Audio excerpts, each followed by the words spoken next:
নমস্কার, বড়দের প্রণাম, ছোটদের ভালোবাসা। আজকে নতুন একটা ব্লগ শেয়ার করছি আর তোমাদের সবাইকে স্বাগত সুজাতার সংসার। আশা করি তোমরা অনেক অনেক ভালো আছো, আমরাও ভালো আছি। আজকে আমাদের ঝাড়খণ্ডের শেষ দিন। এই যে আমরা এখন বাসে উঠবো, তারই প্রস্তুতি চলছে। আর এই যে আমরা এখন দেওঘরের আশ্রম থেকে বাড়ি ফেরার পথে, তাই একটু আশেপাশের পরিবেশটা কেমন তোমাদের সাথে শেয়ার করছি। তোমরা কিন্তু ভিডিওটা কেউ স্কিপ করে দেখো না, তাহলে অনেক কিছু মিস করবে। তো কী কী কেনা যায় সেটাও একটু দেখে নিচ্ছি। আর কি কি ভালো দেখা যাচ্ছে সব কিছুই কম বেশি আমাদের এখানে পাওয়া যায়। তো এত টাকা দিয়ে ওখান থেকে কিনে আনবো, তবুও নতুন জায়গা, নতুন দেশ, কিছু স্মৃতি তো নিয়ে যাওয়া উচিত। কিনেছি যে তা নয়, অনেক কিছু কিনেছি। সেটা হচ্ছে রাজগীর থেকে। তো এখান থেকে জাস্ট দেখছি, খুব একটা পছন্দ হয়নি, সেই কারণে কেনা হয়নি। তবে অবশ্যই কিনবো সকলের জন্য, বাড়িতে আত্মীয় স্বজন ছোটরা যারা আছে তাদের জন্য। চলো পুরো ভিডিওটা দেখতে থাকো স্কিপ না করে, আশা করি তোমাদের অনেক অনেক ভালো লাগবে। তো আজকে ভিডিওটা চলো দেখতে থাকো। এটা হচ্ছে দেওঘরের সাইট সিন। এই দেখো আমরা চলে এসেছি এখন। দেখো ঠান্ডাও পড়েছিল হালকা, জানো তো, বুঝতে পারিনি বাড়িতে এত শীতের পোশাক। যা কষ্ট পেয়েছি আমাকে দেখলেই তোমরা বুঝতে পারবে কতটা কষ্ট করে তোমার কাটিয়েছি ঠান্ডার মধ্যে। আর কি বলবো তোমাদের। এই দেখো আমরা এখন সবাই আমাদের বাসে, সবাই এখন আমরা হেঁটে আসছি বাসে উঠবো বলে।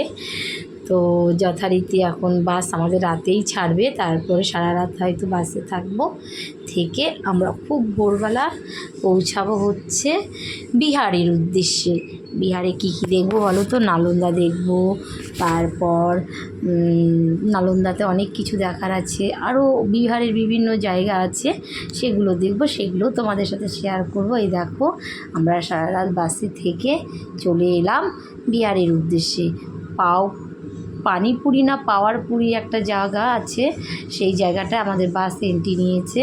আর এই দেখো আমরা এখন খুঁজে বেড়াচ্ছি কোথায় টয়লেট আছে, কোথাও খুঁজে পাচ্ছি না। জানো তো মেয়েকে কি করেছি, নতুন গামছা ছিল, এত ঠান্ডা আমি ওড়নাটা জড়িয়েছি, আর ও তো ওড়না রাখতে পারে না, তাই ওকে নতুন গামছাটা কাছে ছিল, সেই গামছাটা মুড়িয়ে নিয়েছি যাতে সকালে ঠান্ডাটা ওকে অ্যাটাক না করতে পারে। আর আমি কানটা ভালো করে ঢেকে নিয়েছি, আর মেয়েকে গামছা দিয়ে ঢেকে নিয়েছি। সবাই যার যেটা আছে সামনে। আর আমার ব্যাগটা ছিল ডিগির মধ্যে, মানে ছাদের বাংকারে। ওটা তো পারবে না, যখন রাতে স্টে করবে যেসব হোটেলে তখন পারবে, তাছাড়া পারবে না।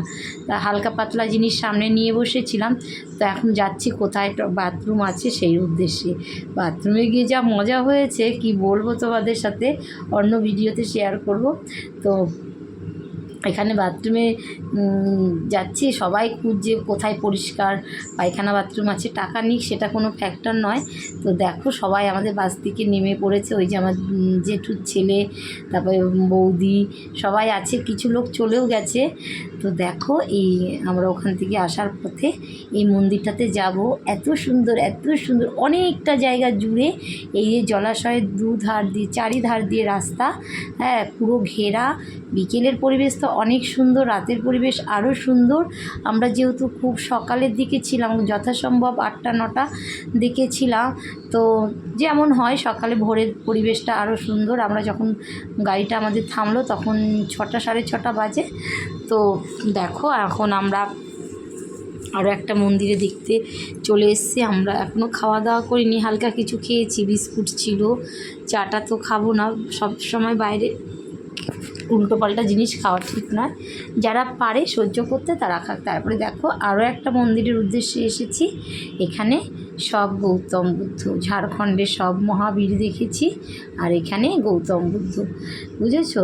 ঝাড়খণ্ডে যা যা দেখেছিলাম সব মহাবীরেরই সব, কিন্তু দুঃখের বিষয় ছবি তুলতে দেয় না। কিছু কিছু মন্দিরের ছবি তোলা অ্যালাউ আছে, আর কিছু কিছু মন্দিরের একদম ফোন জমা নেওয়া, বাইরের থেকে তোলা।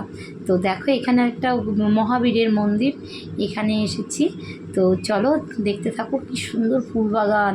হ্যাঁ, আমরা দেখে অবাক হয়ে গেছি, এত ভালো লেগেছে। দেখো আমার কি অবস্থা, ঠান্ডায় আমি জড়সড় ভগীরথ হয়ে গেছি। এটা হচ্ছে গাউকা মন্দির বলে, একটা গ্রামের আশেপাশে এই মন্দিরটা। তাই আমরা জানতাম না, এখানে তো আমরা সব হিন্দিতে, তারপরে বৌদ্ধ ভাষা আমরা বুঝতে পারি না, ইংলিশে থাকতে তাও বোঝা যায়।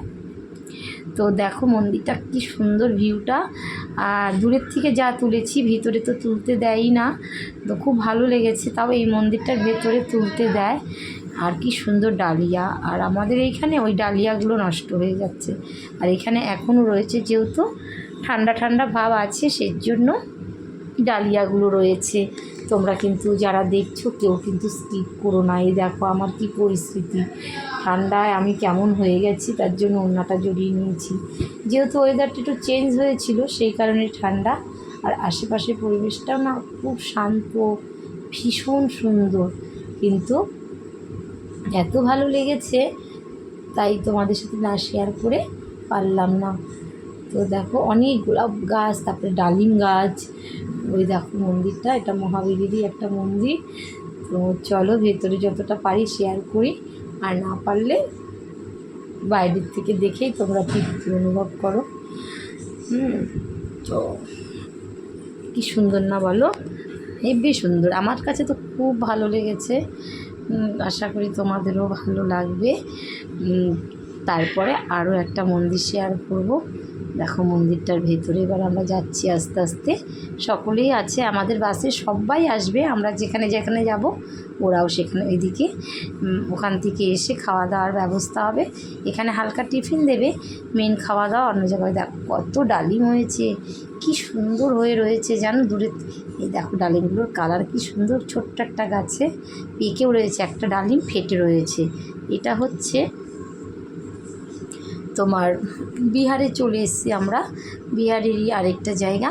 এখান থেকে নালন্দা হচ্ছে 2 ঘন্টা, আমরা নালন্দাতেই খাওয়া দাওয়ার ব্যবস্থা হবে। এখান থেকে হালকা টিফিন করে আমরা নালন্দার উদ্দেশ্যে বেরিয়ে পড়ব। নালন্দা বিশ্ববিদ্যালয়, বুঝতে পেরেছ? সেখানকার স্বপ্নে ছিল দেখব, কখনো যে আসতে পারবো এত তাড়াতাড়ি সেটা কখনো ভাবিনি। যেটা স্বপ্ন ছিল সেটা যে এত তাড়াতাড়ি পূরণ হবে সেটা কখনো ভাবিনি, জানো তো। তাই কিছু কিছু যেটা হবে সেটা হবে বলেই হবে, তার জন্য আক্ষেপ, যেটা হওয়ার থাকবে সেটা হবে, যেটা হওয়ার নয় সেটা কখনোই হবে না। শুধু আক্ষেপ করে লাভ নেই, শুধু সময়ের অপেক্ষা। কোনটা ভালো কিছু হওয়ারও সময় লাগে, খারাপ কিছুর হওয়ারও সময় আসে। তো আমার হয়তো সেই মুহূর্তটা ভালো ছিল, তাই হট করে কদিনের মাথায়, মানে 10-12 দিনের মাথায় আমি ট্যুর করতে চলে এসেছি। দেখো আমাকে দেখে বুঝতে পেরেছো আমার কি পরিস্থিতি, ভীষণ ঠান্ডা লাগছিল জানো তো। মেয়ে বলল আমার এখন ঠান্ডা লাগছে না, ও আর কিছু জড়ালো না। আমি যে ঠিক আছে, গলা টলা ব্যথা না হোক, ওরা তো বাচ্চা মানুষ, ওদের ঠান্ডাটা কম, তবুও ভয় লাগে মা হিসাবে, বলো তো। চলো যাই, দেখো সবাই গামছা জড়িয়ে নিয়েছে। এক মাসিমা চাদর হারিয়ে ফেলেছে। তো ওই দেখো ওই দিদিটার এত জামা কাপড়, উনি একটা সরকারি চাকরি করে, কি করবে ঠান্ডার জ্বালায় গামছা মুড়ি দিয়ে রয়েছে, কিছু করার নেই। তো দেখো সবাই তাই যার যার যেটা ছিল সেটা। আরও একটা মন্দির, এই মন্দিরটাতে যাচ্ছি, এত সুন্দর, কিন্তু একদম ফোন জমা, ব্যাগের পুরো ফোন বা সিসিটিভিতে মুড়িয়ে রেখেছে যাতে কেউ ভিডিও না করতে পারে। সেই কারণে আর ভিডিও করলাম না। নতুন হচ্ছে মন্দিরটা, সব পাথর কেটে কেটে ডিজাইন করছে। আমাদের বাসের সকলেই কিন্তু এখানে আছে, সবার ভিডিও তোলা হয়নি। তো দেখো এই যে একটা বাসে করে সব এসছে, আরও কাজ হচ্ছে, আবার হয়তো 5-6 বছর পরে আরও সুন্দর। ঠাকুর বলতে কি এখানে সবই হচ্ছে মহাবীরের, বুঝেছো। গৌতম বুদ্ধটা হচ্ছে বিহারে পড়ে যাবে, এখন আমরা ঝাড়খণ্ডের একটা সাইডে রয়েছি, সেই কারণে ঝাড়খণ্ডে তো সবই মহাবীরের দেখলাম। তারপরে আমরা হিউয়েশান, মানে ইতিহাসে তোমরা পড়েছো হিউয়েশান, তার হচ্ছে মিউজিয়াম, সেটাও তোমাদের সাথে শেয়ার করবো। ওখানে ভিডিও তুলতে দিয়েছে, 40 টাকা টিকিট নিয়েছে, কেন ভিডিও করতে দেবে না। এই দেখো জল মন্দির, কি সুন্দর, দুধারে জল আর জল, আর অনেকটা এলাকা জুড়ে রাস্তা। এখানে তো ছবি তোলা বারো, মন্দিরের ভেতরে আমরা দূরের থেকে যতটা ভিউ নিয়েছি সেটাই তোমাদের সাথে শেয়ার করছি। খুব সুন্দর, রাতের বেলা যখন লাইট জ্বলে না বন্ধুরা, কি বলবো। আর এই জলটা না প্রত্যেক দিন ওরা পাম্প চালিয়ে জল দেয়, বৃষ্টির সময় তো থাকেই, বাইরের নোংরা জল না, ওরা রীতিমতো জল ছাড়ে। আর এখানে অনেক চীনা হাঁস, জানো তো, চীনা হাঁস, ডাউক পাখি, তারপর তোমার ময়ূর একটা দেখলাম, আর অনেক হচ্ছে হাইব্রিড মাগুর। আর দেখো কোন এক মন্ত্রী এসেছিল, তার সঙ্গে গার্ড ছিল, অনেক পুলিশ ফোর্স ছিল। কোথাকার একটা মন্ত্রী এসেছিল কিন্তু জানা যায়নি, তবে বলছিল টোটোওয়ালারা মন্ত্রী এসেছিল পরিদর্শনে। তো মন্দিরটার ভেতরে বসলে দেহটা পুরো ঠান্ডা হয়ে যায়। এটা হচ্ছে জল মন্দির, এখানেও মহাবীরের ছবি। চলো, বৌদ্ধ ধর্ম প্রচার করেছে, জৈন ধর্ম প্রচারক হচ্ছে মহাবীর, সেটাই। তো তবে একটা জিনিস ঠিক, আমার মেয়ে এখন ছোট, 2 বছর পরে এইসব বৌদ্ধ ধর্মের বলো, মহাবীরের সম্বন্ধে পড়বে, গৌতম বুদ্ধের সম্বন্ধে পড়বে। তার আগে ওকে একটু দেখিয়ে নিয়ে গেলাম, ওর অনেক অনেক মনে থাকবে। ওই দেখো এখানে মাছ, তোমাদের অতটা আসছে না, মাছ দেখাবো বলে জুম করেছিলাম, মাছগুলো পালিয়ে গেল। ওই আছে 2-1টা মাছ, আর অনেক পদ্ম ফুল গাছ। জানো তো বন্ধুরা, এখানে জল পদ্মগুলো এখনও ফোটেনি, কই হয়েছে। যদি পদ্মগুলো ফোটে বলো তো এই জায়গাটা কেমন লাগবে, অনেক অনেক সুন্দর লাগবে, যেগুলো সব পদ্ম পাতা, বুঝেছো। আর এখনও কিন্তু আমরা মন্দিরটার কাছে যাইনি, এখন আস্তে আস্তে মন্দিরটার কাছে যাচ্ছি আর তোমাদেরকে শেয়ার করছি। কী যে অপূর্ব সুন্দর, তোমায় কি বলবো। তো ওখানে যেহেতু তুলতে দেয়নি, আমরা সাইড থেকে চলে এলাম। চলো তাহলে, তোমরা ভিডিওটা যারা নতুন দেখছো চ্যানেলটাকে সাবস্ক্রাইব করে পাশে থেকো। যারা পুরনো বন্ধু আছো সব সময় আমার ভিডিও দেখো, সুন্দর একটা কমেন্ট করো। আর কেমন হলো প্রত্যেকটা মন্দিরের আশেপাশের পরিবেশ তোমরা কিন্তু কমেন্টে জানিও।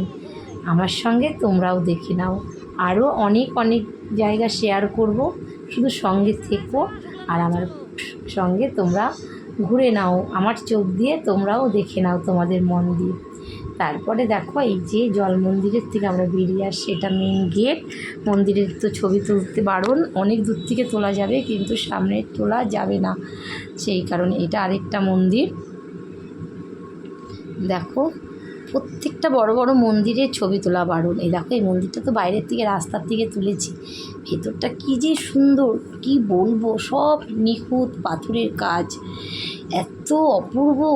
তারপরে এখান থেকে বাড়ির জন্য জল মন্দিরে 3টে ছবি কিনলাম, 3জনকে দেব।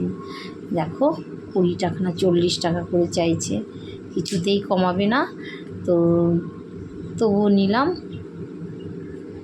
তাহলে আজকের মতো ভিডিওটা এখানে রাখছি। অনেক ভালো থেকো, সুস্থ থেকো, সাবধানে থেকো। কেমন হলো কমেন্টে কিন্তু জানিও। আবারও নতুন দিনে নতুন একটা ভিডিও শেয়ার